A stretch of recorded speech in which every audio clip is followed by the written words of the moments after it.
12,000 years ago, a ship made of living flesh descended through Earth's clouds.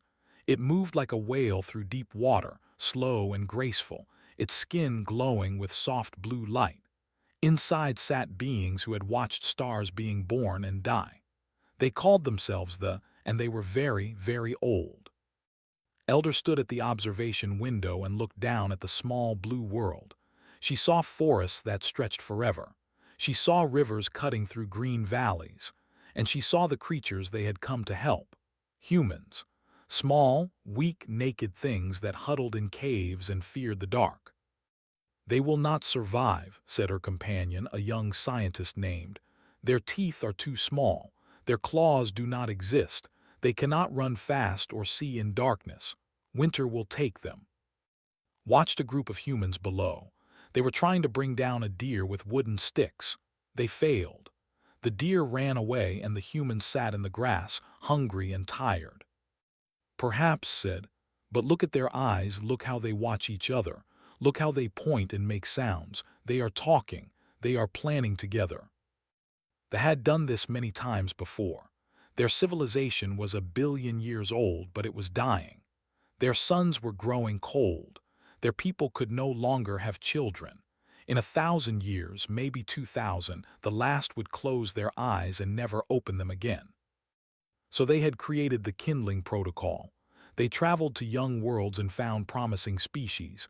They gave small gifts: fire, medicine, simple farming, mathematics, just enough to help them survive, just enough to give them a chance. They did this because they wanted something to continue after they were gone. They wanted intelligence to survive in a cold universe. It was their final gift to existence itself. The ship landed in a valley where several human tribes lived. They did not hide themselves. They walked among the humans like giants from a dream, their silver skin glowing, their 4 arms moving with gentle grace. The humans were terrified at first. Some ran.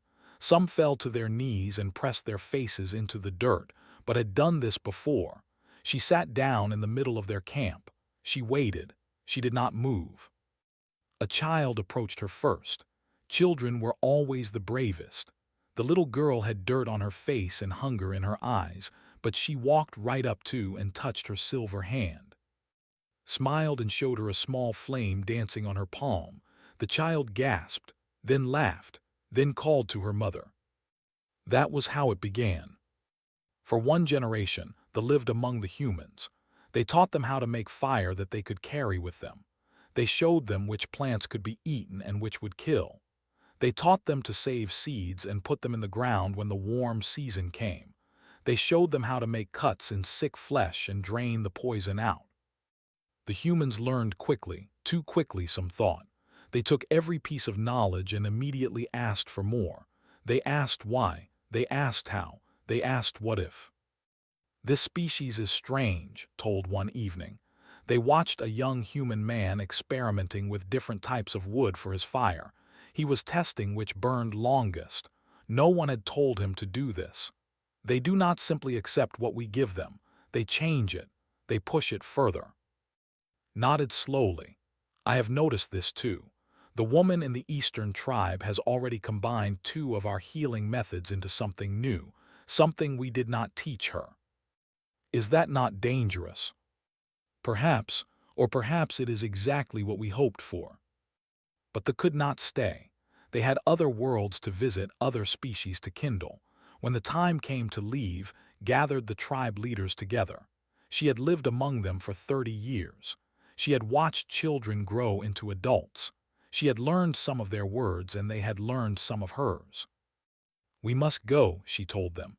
"We will not return, but remember what we taught you. Pass it to your children, survive." An old man named, who had been a young hunter when the first arrived, stepped forward. His hair was gray now, his face lined with years, but his eyes were sharp. "Why?" he asked. "Why help us? What do you want?" Considered the question. The honest answer was complex: hope, legacy, a desperate attempt to leave something behind, but she chose simpler words. "We are dying," she said. "Our people will end, but you might continue.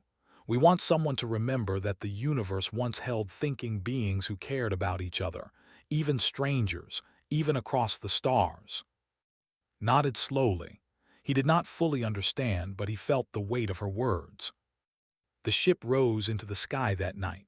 The humans watched it go, a blue light growing smaller and smaller until it vanished among the stars. Some of them wept. Some of them were relieved, but all of them remembered. The recorded Earth in their great archive. Planet 7412. Species, human. Status, primitive but promising. Probability of survival, low. Intervention, complete. Further monitoring not required. And then they forgot about Earth. They had 10,000 other worlds to worry about. 10,000 other species struggling to survive. Earth was just one small light among many, and they had very little time left. 12,000 years passed. They continued their slow journey toward extinction. Their fleet grew smaller. Their numbers dropped. They stopped visiting new worlds because there were not enough of them left to crew the ships. They huddled together in their dying vessels and watched their final suns grow dim. Elder Chronicler was one of the last. She spent her days in the archive, reading records of worlds long dead, species long extinct. It was sad work, but someone had to remember. One day, out of nothing but loneliness, she pulled up the file on planet 7412. Earth. She had no special reason. It was just a random choice. The file showed a primitive world. Cave dwellers, stone tools, probability of survival, low. But the file was 12,000 years old. On a whim, redirected one of their few remaining long-range sensors toward that distant corner of the galaxy. She expected to find a dead world, or maybe humans still living in caves if they had survived at all. The sensor data came back 3 days later, opened it casually, expecting nothing. She stopped breathing. The screen showed cities, lights covering entire continents, machines orbiting the planet, vessels on the nearby moon, radio signals flooding outward in every direction, mathematics, music, language, a civilization. Stared at the data for a long time. Her hands began to shake. The primitive species they had dismissed 12,000 years ago had not just survived. They had built a world. They had reached for the stars. And suddenly, for the first time in centuries, the dying had something they had lost long ago. Hope. The message arrived on a Tuesday morning. Every radio telescope on Earth received it at the same moment. Every satellite picked it up. Every phone, every computer, every device capable of receiving a signal suddenly displayed the same words in every human language simultaneously. We taught you fire, we are cold, may we come home. The world went insane. In Tokyo, traffic stopped as people stood in the streets staring at their phones. In New York, the stock market crashed within minutes. In Rome, church bells began ringing without anyone pulling the ropes. In a small village in Kenya, an old grandmother looked at the message and whispered, "The sky people. My grandmother told me stories." Doctor was eating breakfast in Geneva when the message arrived. She was which meant she studied languages that might come from other worlds. For 20 years it had been theoretical work, interesting but useless. Now her phone was ringing, her computer was screaming with alerts, and someone was pounding on her door. 12 hours later, she stood in the United Nations Space Authority headquarters, surrounded by generals and politicians and scientists who all looked as terrified as she felt. The signal originated from 12 vessels, a military analyst explained. They are currently positioned at the edge of our solar system. They are not moving closer. They appear to be waiting. Waiting for what? The Secretary General asked. For an answer, we assume. The room erupted into argument. Some wanted to attack. Some wanted to hide. Some thought it was a hoax. Some thought it was the end of the world. Studied the message on her tablet. The language structure was fascinating. Whoever sent it understood human communication deeply. The phrase "taught you fire" suggested ancient contact. The phrase "we are cold" suggested desperation. And "may we come home" suggested something she had not expected. Humility. "They are asking permission," she said quietly. The room fell silent. Everyone turned to look at her. "They are not demanding. They are not threatening. They are asking if they may come." That suggests they do not see themselves as conquerors. They see themselves as, she paused, searching for the right word, petitioners, refugees, perhaps. "Or it's a trick," a general said. "Perhaps, but the message structure suggests genuine emotional content. They are asking for help." The Secretary General made a decision. A response would be sent, cautious but open. The aliens were invited to send a small delegation to meet with human representatives at a neutral location, an old space station, abandoned but still functional, orbiting Mars. The delegation that arrived was not what anyone expected. Was part of the human team that boarded the alien shuttle. She had prepared herself for monsters, for gods, for beings of terrifying power and unknowable intention. Instead, she found the elderly. The who greeted them moved slowly. Their silver skin had faded to gray. Their forearms trembled slightly. Their large dark eyes held a weariness that recognized. She had seen it in her grandmother's eyes in the final years, the look of beings who had lived too long and seen too much. "I am," the lead said. Her voice was soft and tired. "I am the one who found you again. I am the one who convinced my people to come." "Why?" asked. "Why come to us?" His eyes grew wet, realized with shock that the alien was crying. "Because we are dying," said. "Because our suns are cold and our ships are failing and our children stopped being born 10,000 years ago. Because we have nowhere else to go. And because," she paused, steadying herself, "because we helped you once, and we hoped you might remember." The tour of the flagship broke his heart. The ship was beautiful but decaying. Living walls that had once glowed with health were now pale and spotted with dark patches. Corridors that had once held thousands now echoed with emptiness, and everywhere the same faces, old, tired, waiting to die. 40,000 remained. 40,000 from a civilization that had once numbered in the trillions. They had been traveling for, watching their numbers shrink, their technology fail, their hope fade. "We visited many worlds," explained as they walked. "We gave gifts to many species. Most did not survive. Some survived but did not grow. We expected nothing from Earth. You were so fragile, so young." She stopped and looked at with something like wonder. "But you built cities, you reached your moon, you are reaching for the stars in 12,000 years. We took 1,000,000 years to achieve what you have done in 12,000. "Why do you think that is?" asked. Was quiet for a long moment. "I do not know. Perhaps it is because you die quickly. You do not have time to wait. You must run. You must build. You must create before your short lives end. We lived so long that we forgot how to hurry." His report to Earth was simple and direct. "They are not invaders. They are not gods. They are refugees. Tired, dying refugees who helped our ancestors survive and are now asking if we will return the favor. The question is not whether we should help them. The question is what kind of species do we want to be?" The debate lasted 3 months. There were protests. There were riots. There were politicians who demanded the aliens be destroyed and preachers who claimed they were demons. But there were also people who looked at the images of the elderly and saw their own grandparents. There were children who drew pictures of silver aliens and asked their parents why everyone was so afraid. In the end, humanity voted. Not every nation, not every person, but enough. They were granted sanctuary. They would be given a home in the outer colonies.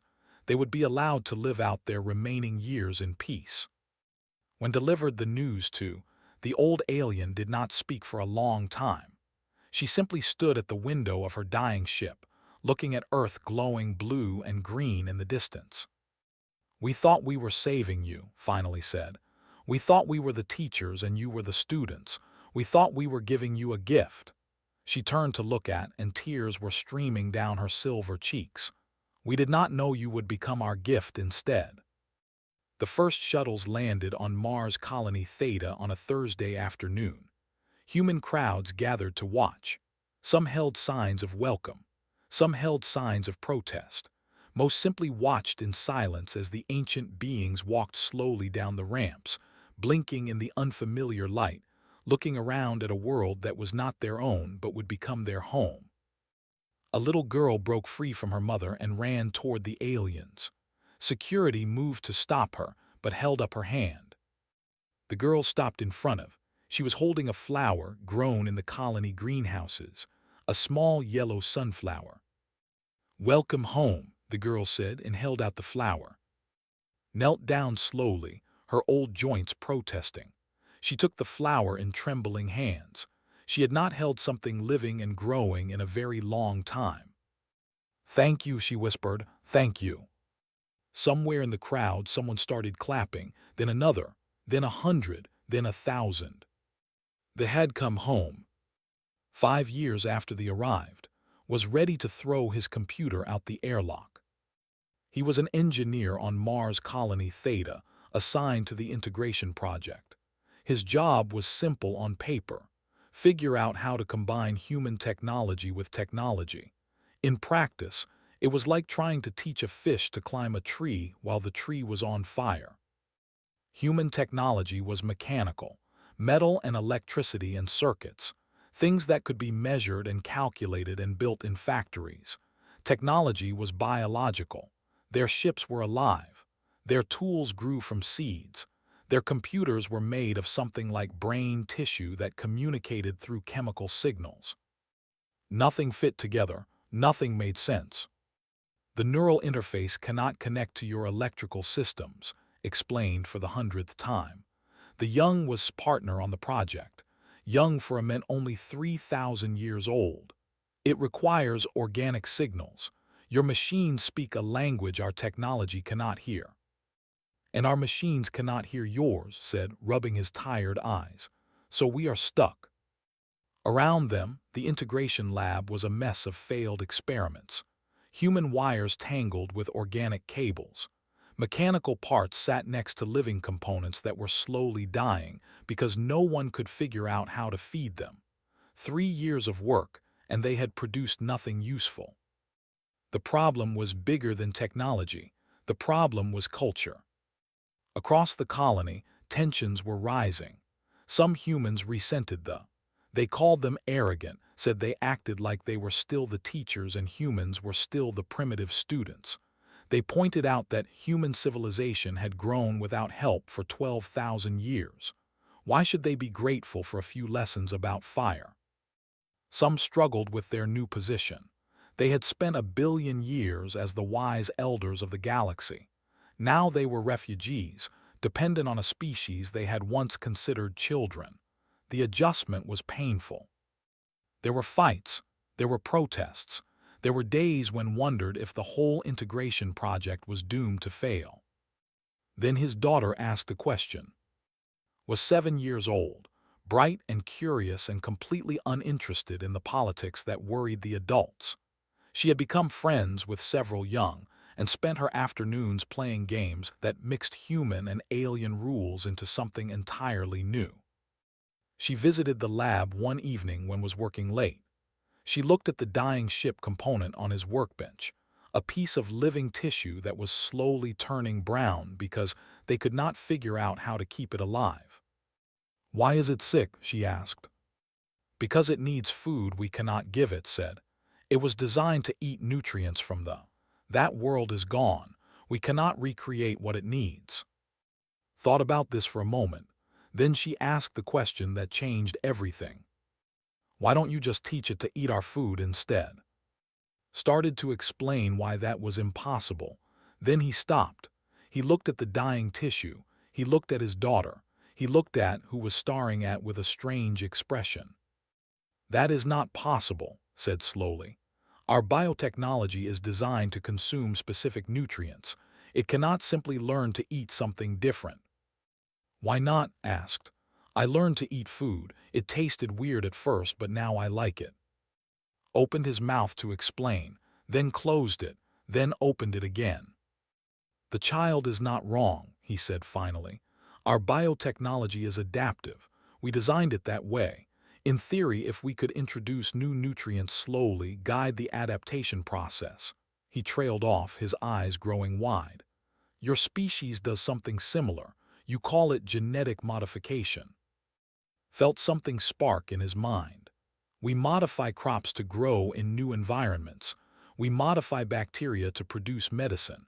If we could apply those techniques to your biotechnology, and if we could guide the adaptation using our knowledge of organic systems." They worked through the night, and the next day, and the next week, brought them food and told them to sleep, but they barely heard her. The breakthrough came on a Tuesday morning. The tissue sample sat in a bath of modified nutrients, human proteins and compounds mixed in carefully calculated proportions. For 3 days it had done nothing. Then slowly the brown color began to fade. The tissue began to glow again. It was eating. It was healing. And stared at the result in silence. "It works," whispered. "It actually works." The first hybrid ship was grown 6 months later. It was not beautiful. The bioships had been elegant, graceful things that moved like living creatures. This new vessel was lumpy and asymmetrical, its human mechanical components jutting awkwardly from its living hull. Engineers called it ugly. Some called it an abomination. But it worked. The ship could grow and heal itself like technology, but it could eat human-manufactured nutrients. It could interface with human computer systems. It could carry human passengers alongside crew. It was something neither species could have built alone. The launch was broadcast across the solar system. Humans stood together in the control room, watching the strange vessel rise into the Martian sky. Was singing, a low humming sound that others soon joined. It was an ancient hymn, sung when new ships were born. Human engineers cheered and clapped. Stood next to her father, watching the ship climb toward the stars. "See," she said, "you just had to teach it to eat different food." Laughed and lifted her onto his shoulders. "Yes, little one, that is exactly what we had to do." But the hybrid ships were just the beginning. Once humans learned to work together, once they stopped seeing each other as teachers and students, and started seeing each other as partners, the breakthroughs came faster. Medicine, adapted to work with human biology, cured diseases that had plagued humanity for centuries. Cancer, Alzheimer's, conditions that had seemed impossible to defeat fell before the combined knowledge of 2 species. Human engineering, combined with biological science, created sustainable food production systems that could feed billions. Farms that healed themselves, crops that adapted to any environment. The end of hunger became not just a dream but a plan. And then they shared their star maps. For 1 billion years, they had traveled the galaxy. They knew the location of resources humans had never imagined. They knew safe routes through dangerous space. They knew which worlds were empty and which were occupied by species that might be friendly or hostile. "This is our gift to you," told the human leaders. "Everything we learned in 1 billion years of wandering. The galaxy is larger than you know, more dangerous than you know, but also more wonderful." The maps showed thousands of systems within human reach, enough room to expand for millions of years, enough resources to build anything they could imagine. But the maps showed something else too, something hesitated to share, something that would change everything. Noticed her hesitation during a conference. "There is something you are not telling us," he said, "something in those maps that worries you." Looked at him for a long moment. Her old eyes held fear and shame in equal measure. "Yes," she finally said, "there is something else, a warning, a danger we brought with us without meaning to." She paused, gathering her courage. "We were not the only ones who visited young worlds, and those who followed us did not come to help." The room fell silent. "What do you mean?" asked. Closed her eyes. When she opened them, there were tears on her cheeks. "They are called the Hallowed Ones," she said, "and they are coming." The council chamber fell into complete silence when finished speaking. Admiral had commanded fleets, fought pirates, and made decisions that cost lives. Nothing had prepared her for this. "Let me understand," she said slowly. "You are telling us that every world you visited, every species you helped, was eventually found and destroyed by these Hallowed Ones." Could not meet her eyes. "Yes." "And you knew this when you came here?" We hoped. We hoped that perhaps you were far enough, that perhaps they had lost the trail, that perhaps—" "You hoped," his voice was cold. "You brought death to our doorstep and you hoped." The council leader looked ancient in that moment, ancient and broken. "We were dying, we were desperate, we had nowhere else to go, and you—" She finally looked up. "You were so bright, so alive. We thought perhaps you would have a chance we could not give ourselves. We were wrong to hide this from you. We were cowards." Outside the chamber, news of the revelation was spreading. By evening, riots had erupted in 3 colonies. By the next morning, the protests had reached Earth. Humans screamed in the streets. Homes were vandalized. 1,000 years of gratitude evaporated in days. The council made a decision. They would leave. They would take their ships and go in a different direction, drawing the Hallowed Ones away from Earth. It meant their certain death, but perhaps it would save the species they had come to care about. Came to Admiral's office to deliver the news personally. "We will depart in 3 days," she said. "We are sorry for the trouble we have caused. We are sorry for the fear we have brought. We hope that our sacrifice will give you time to prepare." Looked at the old alien for a long moment. She thought about everything that had happened in the past 5 years. The cures, the technology, the knowledge, the children of both species playing together in the colony parks. "No," she said. Blinked. "I do not understand." "You don't get to run away and die nobly." Stood and walked to the window. Outside, the Martian sunset painted the sky in shades of orange and red. "You helped make us what we are. You taught our ancestors to survive. You gave us the spark that became this." She gestured at the city spreading across the Martian plains. "You are part of our story now, and we do not abandon family." "But the Hallowed Ones. Tell me about them, everything now." The briefing lasted hours. What learned chilled her to the bone. The Hallowed Ones were ancient, older even than but where they had evolved culture and art and compassion, the Hallowed Ones had evolved only hunger. They were harvesters. They followed behind this ancient path, visiting worlds that had been kindled, waiting for civilizations to develop, then stripping them of all resources. Biological matter, technology, everything. They did not negotiate. They did not communicate. They simply consumed. "How many ships?" asked. "Our last scans showed thousands, perhaps tens of thousands. They move in fleets that darken stars." "And their weapons?" "Advanced beyond anything we understand. Our ships could not scratch them. We tried in the early days. We tried to protect the worlds we had kindled. We failed every time." Was quiet for a long moment. The numbers were impossible. Tens of thousands of ships against humanity's few hundred. Technology beyond anything they could match. An enemy that showed no mercy and accepted no surrender. "Then we need allies," she said. The plan was simple and insane. They had visited hundreds of worlds over their billion-year journey. Most of those species had died or been harvested, but some might still exist. Some might have survived, hidden in corners of the galaxy, growing in secret.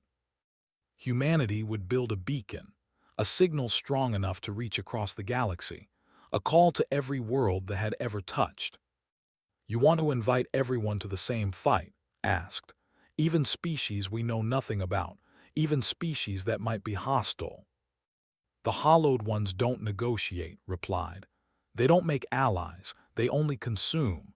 That means every species they've targeted shares the same enemy, the same fate. The only question is whether we face it alone or together." Building the beacon took everything humanity had. The hybrid technology that had seemed like such a triumph became the foundation of something larger. Organic transmitters, grown in vast biological farms, were merged with human power systems. The beacon would need energy on a scale never attempted, so engineers dismantled 3 orbital power stations to feed it. The location was chosen carefully. The threshold system at the edge of human-explored space, far enough from Earth to give warning if something went wrong, close enough to respond quickly. Construction took 2 years. 2 years of fear and preparation. 2 years of building warships and training crews and trying not to think about what was coming. 2 years of humans and working side by side, their old conflicts forgotten in the face of shared terror. Led the engineering team. His daughter, now 11 years old, helped where she could. She had become something of a mascot for the project, a symbol of the future they were fighting to protect. "Will it work?" she asked her father one night. They were standing on the observation deck, watching construction drones swarm around the beacon's massive structure. "I don't know," admitted. "We don't know how many species are still out there. We don't know if they'll hear us. We don't know if they'll come. But we have to try." "Yes, we have to try." The beacon was activated on a Thursday morning. The signal burst outward at faster-than-light speed, carrying a simple message encoded in every mathematical and linguistic format that could remember from their ancient visits. "Children of the kindling, we are humanity. We stand at the edge of the dark. The hallowed ones are coming for us all. We will fight. We hope we will not fight alone. Come to the threshold. Stand with us. Together we may survive. Alone we will surely fall." Then they waited. Days passed. Weeks. Months. Paced the deck of her flagship, the Hope of Earth, watching sensor screens that showed nothing but empty space. "Perhaps they are all gone," said quietly. "Perhaps we are the only ones left." Did not answer, she kept watching. Then 3 months after the beacon was lit, a sensor operator shouted, "Contact, we have contact." A ship appeared at the edge of the system, then another, then a dozen, then 100. They were not human. They were strange vessels of crystal and light, of living metal and frozen gas, of shapes that made no sense to human eyes. And they were answering the call. 17 species, the communications officer reported, his voice shaking. "We're receiving 17 different first contact signals. They're all saying the same thing." He paused, unable to believe his own words. "They're saying they remember and they're ready to fight." Felt tears running down her cheeks. She did not wipe them away. "Send a response," she said. "Tell them welcome. Tell them we have work to do." In the distance, the first Hollowed One scout ships began to appear on long-range sensors. The war was about to begin. The Hollowed Ones arrived like a dark tide, rolling across the stars. Admiral stood on the bridge of the Hope of Earth and watched them come. Thousands of ships, each one larger than any human vessel. They moved in perfect formation, blocking out the light of distant stars as they passed. No signals, no warnings, no demands, just silent, hungry movement toward the Allied fleet. "All ships report ready," her tactical officer said. "The Alliance fleet is in position." Looked at the display showing her forces. 17 species, united by desperation and hope. Crystal ships from the who had hidden in asteroid fields for 10,000 years. Living vessels from the who had evolved alongside the creatures that gifted them. Mechanical swarms from the calcified ones, who had turned their entire species into machine consciousness to survive. And human ships, hundreds of them, crewed by men and women who had never faced anything like this. Against them stood an enemy that had never lost, an enemy that had consumed civilizations across 1 billion years, an enemy that outnumbered them 20 to 1. "It is not enough," said quietly. He stood beside, representing the forces. "We have gathered every species we could find, every ship, every weapon, and it is not enough." did not disagree. The mathematics were clear. Even with the Alliance, even with their combined technologies, they could not win a straight fight. "Then we will not fight straight," she said. The battle began at dawn, as measured by Earth time. The Hollowed Ones did not hesitate. They swept forward in waves, their weapons tearing through the first line of Alliance ships. Crystal vessels shattered. Organic ships burned. Human destroyers vanished in flashes of light. The Alliance fought back with everything they had. Crystal beams carved through enemy hulls. Living missiles burrowed into Hollowed One ships and tore them apart from inside. Human weapons, upgraded with technology, punched holes in vessels that had been considered invincible. But for every Hollowed One ship they destroyed, 10 more appeared. The enemy fleet seemed endless.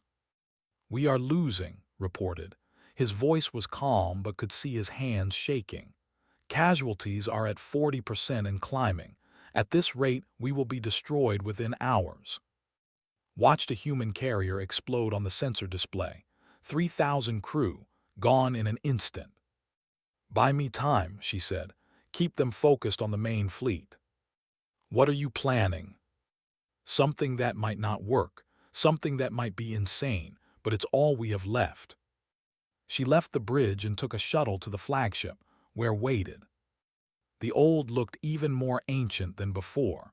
The stress of the battle was written on her face. She had watched species die before. She had expected to watch again. "I need to know everything about the Hollowed Ones," said. "Not their weapons, not their ships, their minds, their culture, their history." "They have no culture," said. "They have no history. They are pure consumption, pure hunger. They evolved to harvest and nothing else." "Nothing. In a billion years they developed nothing but hunger." Paused. She had never thought about it that way. "They did not need to develop anything else," she said slowly. "They were efficient. They were successful. They consumed everything in their path without resistance. Why would they develop culture when there was nothing to challenge them? Why would they develop communication when they had no one to talk to?" Felt something click in her mind. A terrible, wonderful idea. "They have never lost," she said. "They have never faced something they could not simply consume. They have never encountered true resistance." "No, never." "Then they have never needed to understand their enemies, never needed to think beyond their hunger, never developed any way to process something that fights back." His eyes widened as she understood. "You are saying they have a weakness." "I'm saying they have a gap, a blind spot. They know how to harvest, but they don't know how to deal with something that won't be harvested, something that fights not for survival but for each other." The broadcast went out on every frequency. His voice, ancient and tired but steady, carried across the battlefield. It reached every Hollowed One ship. It reached every Allied vessel. It reached, perhaps, ears that had not heard such words in a billion years. "I am of the we kindled you. We gave fire to your ancestors, knowledge to your youth, hope to your beginnings. For a billion years you have followed behind us, harvesting what we planted." The Hollowed One fleet paused, not stopping but slowing, listening perhaps for the first time. "You believe we grew them for you. You believe they are resources to be collected, but you are wrong. They were never resources. They were gifts. Seeds we planted in hope, not farms we cultivated for harvest." Across the Allied fleet, crews stopped to listen. Humans and 16 other species, all hearing the same words. "Look at them now. Look at what they became. Not cattle waiting for slaughter, but civilizations, cultures, peoples who sing and dream and build and love. They created art you could never imagine. They developed technologies you could never understand. They formed bonds you could never feel." The Hollowed Ones had no culture. They had no art. They had no bonds. They had only hunger. You cannot harvest what they have become. You cannot consume a song. You cannot digest a story. You cannot process love or hope or sacrifice. These things have no nutritional value. They cannot fuel your ships or feed your hunger. They are useless to you. The hollowed one fleet had stopped completely. Thousands of ships, frozen in place, their simple minds struggling to process information that did not fit their billion years of programming. But these things are not useless to them. These things are why they fight, not for survival, not for resources, for each other, for the bonds between them, for the future of species they will never meet. Watch the enemy fleet on her sensors. Something was happening. Individual ships were breaking formation, drifting away from the main body, not attacking, not retreating, just confused. We are family now, all of us. Every species you marked for harvest, every world you plan to consume, we have chosen each other, and families fight. A human pilot named in a damaged fighter that had already been written off as lost saw his opportunity. 3 hollowed one destroyers, drifting and unfocused, their attention elsewhere. He could take out their command ship if he reached it. His fighter would not survive the approach. He thought about his daughter, 7 years old, waiting on Mars. He thought about the future she might have if someone stopped the hollowed ones here. "Tell I love her," he said into his communicator. Then he pushed his engines to full power and flew straight at the enemy command ship. His last words, broadcast across the fleet, were simple. "Told you we'd make something of ourselves." The explosion tore the enemy command ship in half, and suddenly, the hollowed one formation shattered completely. They had never lost a command ship. They had never experienced unexpected death. They had no protocols for failure, no adaptation for defeat. Their billion-year programming had no category for an enemy who would sacrifice himself not for survival but for others. The Allied fleet surged forward. What followed was not a battle but a rout. The hollowed ones, confused and leaderless, scattered in every direction. Alliance ships hunted them down, not with superior firepower but with superior purpose. Every crew knew what they were fighting for. Every pilot knew why they might die. The hollowed ones knew only hunger, and hunger was not enough. By morning it was over. The enemy fleet was gone, destroyed or fled or simply lost in the vastness of space. The Alliance had lost half its ships and millions of lives, but they had won. Stood on the observation deck of the Hope of Earth and watched the debris field drift past. Human wreckage mixed with hollowed one fragments mixed with the remains of ships from 17 different species. All of them had fallen together. All of them had fought for the same thing. Stood beside her, older than ever but with something new in her eyes. Not weariness, not shame, something that looked almost like peace. "We thought we were planting gardens," the old said. "Little controlled patches of growth that we could tend and watch. But that was never what we were doing." "What were you doing?" asked. "Lighting fires," smiled, and it made her look almost young. And fires spread.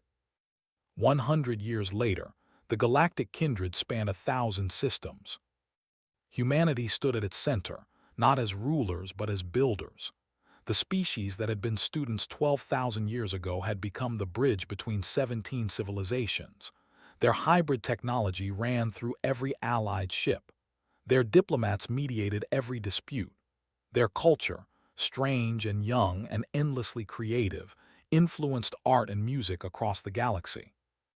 The still existed.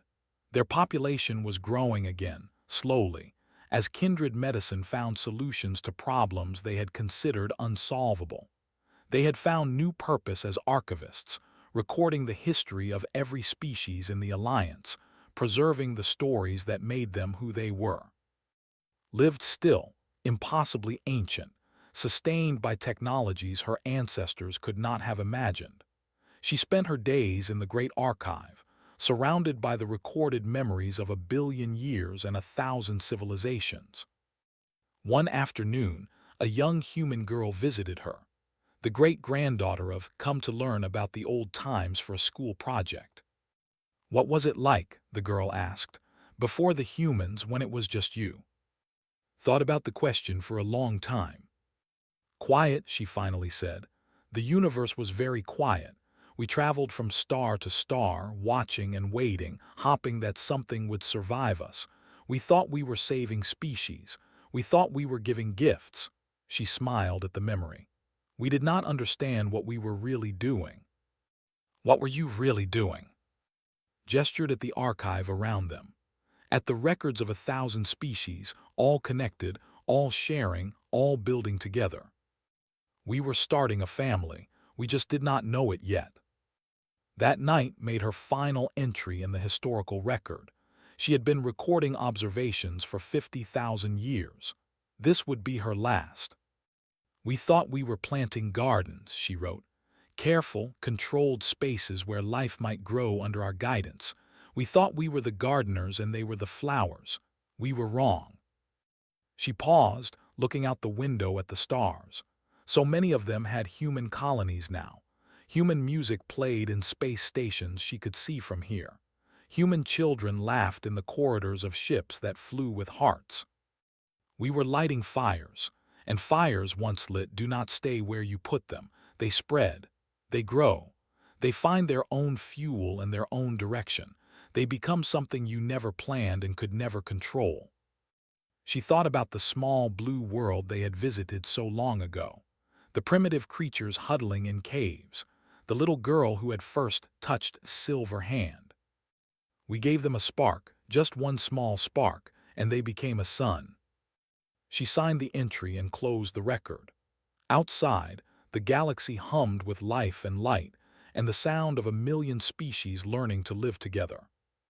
They had come home, and home had become bigger than any of them ever dreamed.